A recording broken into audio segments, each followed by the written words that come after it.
প্ৰলয়ংকাৰী বানৰ পিছত এতিয়া খহনীয়াৰ আতংক ৰাজ্যৰ বিভিন্ন ঠাইত ভয়াৱহ পৰিস্থিতি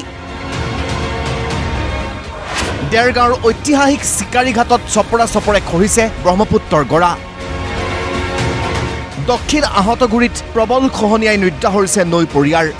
নদীত জাহ যোৱাৰ উপক্ৰম ঘটিছে 14পৰীয়া হৰি মন্দিৰ আৰু শিৱ মন্দিৰ বাহৰ গুজ পুতি প্ৰশাসনে খহনীয়া ৰোধৰ চেষ্টা কৰিছে যদিও আশ্বস্ত হ'ব পৰা নাই অঞ্চলবাসী প্ৰশাসনে পলমকৈ ব্যৱস্থা গ্ৰহণ কৰা ক্ষুব্ধ ৰাইজে জবাবদিহি কৰিলে ৰাজচক্ৰ বিষয়াক যিকোনো মুহূৰ্ততে 10-15খন গাঁৱৰ মূল পথটো জাহ যাব খহনীয়াত তাক লৈ শংকিত অঞ্চলবাসী বৃহত্তৰ এটা অঞ্চল গৰাখহনীয়া কবলত পৰি আছে বিশেষকৈ আমাৰ হৰি মন্দিৰ এই 14 হৰি মন্দিৰ ভাগ আৰু শিৱ মন্দিৰ ভাগ লগতে মই ধুবৰবা সত্ৰাধিকাৰ ধুবৰবা সত্ৰখনো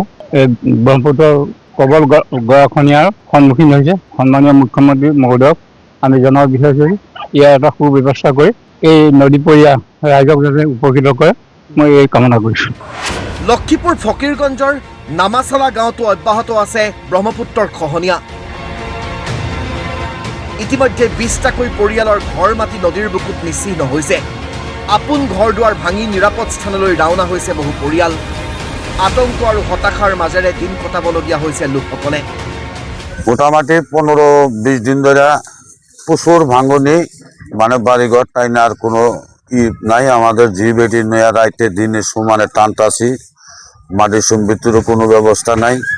আমরা পরের মাটিতে পাট ক্ষেতের মধ্যে কোনো রকম ম্যাঙ্গা ট্যাঙ্গা দিয়ে এই অবস্থায় আছি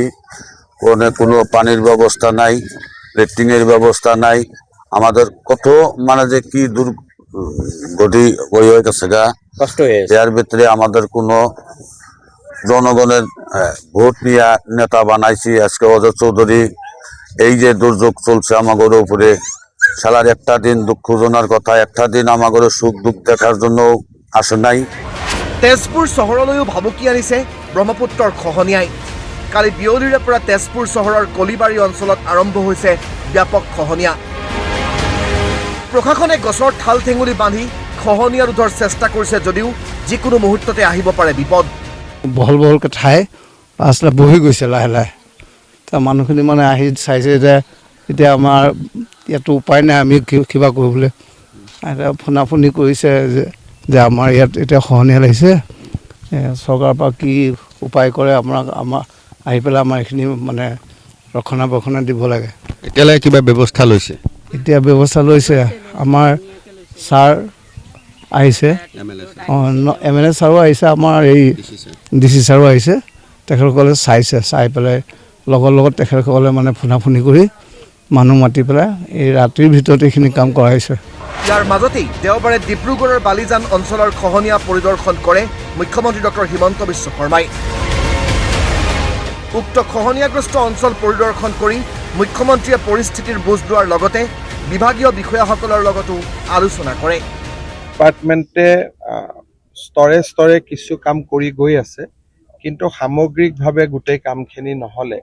কৰবাত নহয় কৰবাত ক্ষতি কৰি থাকে হয়তো মই আজি অলপ বুজিছোঁ প্ৰথমবাৰ নিজে চাইছোঁ আৰু 2 এদিনতে মই গুৱাহাটীত IITৰ প্ৰফেচাৰসকলক লৈ মিটিং এখনো কৰিম আৰু কেনেকৈ এই জাগাখিনি আমি প্ৰটেকশ্যন কৰিব পাৰোঁ তাৰ বাবে আমি চেষ্টা চলাম ইতিমধ্যে ডিপাৰ্টমেণ্টে প্ৰায় 90 কোটি টকাৰ এখন আঁচনি প্ৰস্তুত কৰিছে মই চাওঁ ক'ৰ পৰা কেনেকৈ সেই পুঁজিখিনি আমি দিব পাৰোঁ আৰু এইবাৰ যাতে যিটো পৰিস্থিতি হৈছে সেই পৰিস্থিতিটো যাতে অহাবাৰ নহয় তাৰ কাৰণে আমি যিমান পাৰোঁ সিমান নিশ্চিতভাৱে আমি প্ৰচেষ্টা চলাম ব্যুৰো ৰিপৰ্ট প্ৰতিদিন টাইম